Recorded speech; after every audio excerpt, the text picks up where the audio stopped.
Stand back! I'm about to do science! And now we're at the end of World War II, where the US and the Soviet Union realized they actually fucking hate each other. And this all begins with science. So while everybody stood back and scientists did science, they made the atomic and then the hydrogen bomb, and the hydrogen bomb just blows up islands because why not? We also made fucking cars and radios and televisions and fucking penicillin, all sorts of crazy ass shit. And also vaccines, which almost just eliminated diseases like whooping cough, diphtheria, the mumps, the measles, which are actually returning because, people forgot that vaccines actually help. So, shit. But whatevers. For all the returning veterans, they're just like, fuck, that was a war we just fought for the last 4 years. And all their fiancés and all the people they just married went like, hey honey, welcome home. And then the returning veterans with fucking PTSD going like, wow, shit, it's a bomb. So this led to a lot of divorces in the 1940s, but there were also still plenty of people ready to get together and start doing shit. And there's a GI Bill of Rights thing that paid veterans while they were looking for jobs and gave them college education, fucking loans on their houses and shit. And that was pretty alright. And then, right after everybody got home, everybody started fucking as much as physically possible. And so much so that this was called the baby boomer generation, where everybody fucked so much that they boomed the demographic with a shit ton of babies. Rather self-explanatory. And also, suburbs are a thing now for white people. Yeah, started famously by this guy named Abraham Levitt that made Levittown. Yeah. But like I said, it's for white people, motherfucker. So, yeah. So essentially, if you're a colored person or you gay, you got the fuck out and you went back to the city. Also, if you're a creative person because you were poor and you couldn't afford a car because you were a poet or a novelist or some shit. That was fast. Oh yeah, African Americans continue moving up north, especially because they made up this thing called an international harvester cotton picking machine, which basically made sharecropping obsolete, and so all of the former sharecropping African Americans left the South in droves. Yeah. Although they couldn't go into the suburbs because they're for white people. Duh. And also Latinos are moving from Puerto Rico into the United States because that's a thing now. And in California, Mexican Americans and other Latinos be fighting for rights and shit. Good. Oh, so after World War II, we started a Cold War, but we also started IMF, not the Impossible Mission Force, but the International Monetary Fund and the World Bank, so that people could stop being as broke and we could, help out people and give out loans and shit. And we also made United Nations that had the 4 policemen: United States, Britain, Russia, and China. And then they added in France. And then those 5, as the victors of World War II, would become the world's watchdogs, being like, alright, we control all the power. If our Security Council vetoes anything, that's the fucking veto. And then if we approve anything, that shit's going through. And then there's also a General Council and other shit. And, you have a United Nations. And after FDR died, they just got together in San Francisco and then just said, alright guys, let's make United Nations. Boom, we're done. And like I said earlier, now we're also starting up the Cold War, because the United States and the USSR took a real good long look at their toxic relation. It was actually a rather friendly relationship, but they looked at their relationship, and they realized that one of them was essentially a Nazi while the other one was a Jew, and that just that just didn't really mix, except it was capitalism and communism, and they're like, we really, it's not me, it's you, you're an asshole, and I hate what you do. So, now we got the Cold War, bitches. Huh. And so, there's essentially an iron curtain driven between the fucking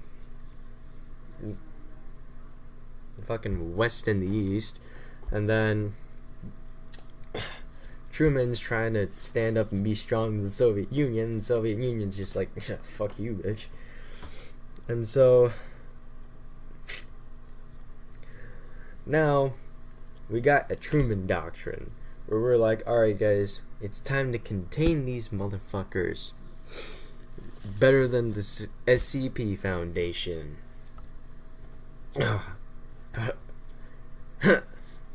Okay.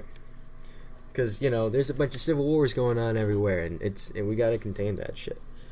And we also made this Marshall Plan, where we would give money to people so that they could not be communist. And although we disguised it as a humanitarian plan, it was mainly so that we could give money to the non-communists so that they would remain non-communist. And also, when the Soviets blocked access to Berlin by ground, we just started airdropping shit like crazy, just being like, incoming supplies! So, yeah. And in the face of the Soviets starting to consolidate control of Eastern Europe, we said, alright, let's make a military alliance. And we called it NATO. And then the Soviets said, we're gonna make it a military alliance. And they called it the Warsaw Pact. And they kind of butted heads. And also, China died, as in it became communist. And now it's not actually communist, but that's later in the story. But right now, they're communist, thanks to Mao Zedong, I think. I don't know how to pronounce that exactly. And the Chiang government, which was corrupt and pretty freaking bad, was basically thrown out to Taiwan. Yep. And then also, the Soviets now have their own atom and hydrogen bombs. So, like, the United States are starting to sweat bullets, or atoms, something like that. At home, though, we got McCarthyism, motherfuckers.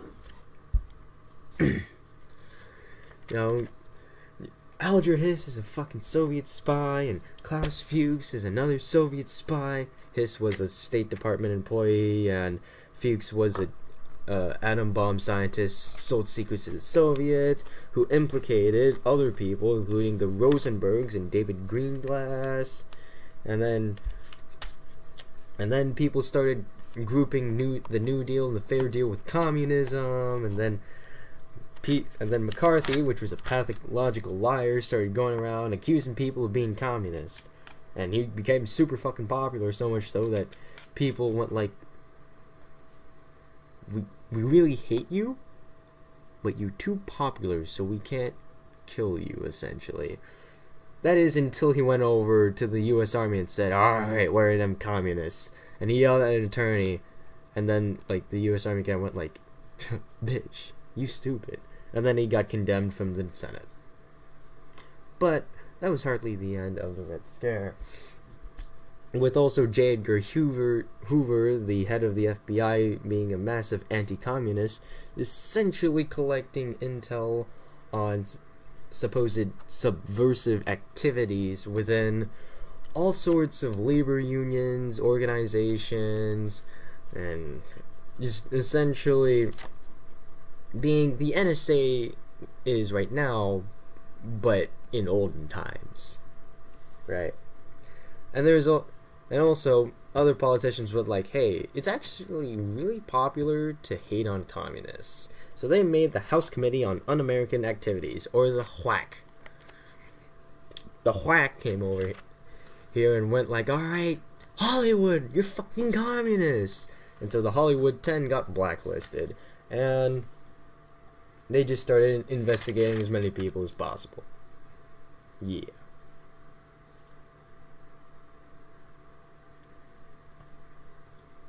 All sorts of labor unions and civil organizations also started purging communist members. And although there was some criticism, people were fucking scared of the Reds, dude. Oh yeah. And now we have a war in Korea, where North Korea came down south and started kicking ass. We then proceeded to take MacArthur and try to kick their ass right back. But then China went like, hey, you're getting too close, bitch. And then kicked our ass right back down south. Until, well, MacArthur was fired, and MacArthur was fired by Truman. Another guy came in, and everybody made peace, and everybody now has and now we have a North and South Korea. Yeah. It was a pretty unpopular war.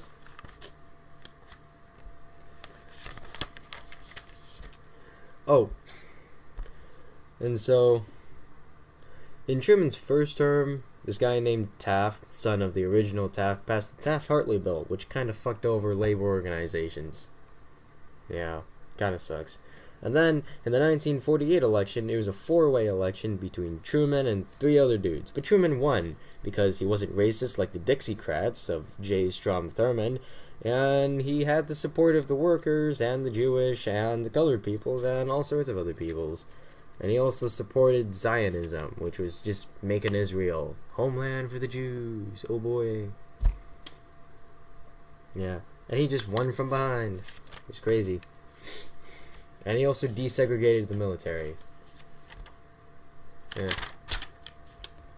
So he was trying to pass a fair deal, which would, do stuff on civil rights, or overturn the Taft-Hartley bill, and spend money on farmers, except none of those things happened because, it sucks. And then Dwight D. Eisenhower was elected after Truman. And he just basically went like, okay, we're going to contain, we're going to protect, and we're going to secure. Wait. We're going to secure our stuff at home. We're going to contain communists out there, and we're going to protect all, social security stuff. Because we don't need to take it away. Like, whenever some conservative people went like, let's take that shit away, he's like, how stupid can you get, bitch? So yeah.